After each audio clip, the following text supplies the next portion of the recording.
ಸೇರಿದರೆ ತುಂಬಿದ ಮನೆಯಂತೆ. ಮನಗಳು ಸೇರಿದರೆ ತುಂಬಿದ ಮನೆಯಂತೆ. ತುಂಬಿದ ಮನೆಯವನೇ ಧರೆಯಲ್ಲಿ ನಗುವಿನ ದೊರೆಯಂತೆ. ಜೇನಿನ ಗೂಡು ನಾವೆಲ್ಲ, ಬೇರೆಯಾದರೆ ಜೇನಿಲ್ಲ.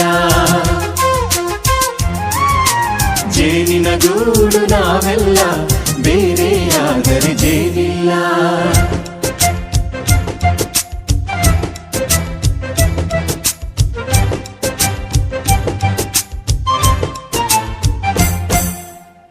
ಬದುಕಿನ ಬೆಂಡಿಗೆ ಅಂಟಿರೋ ಜೋಳದ ಕಾಳುಗಳ ನೋಡು.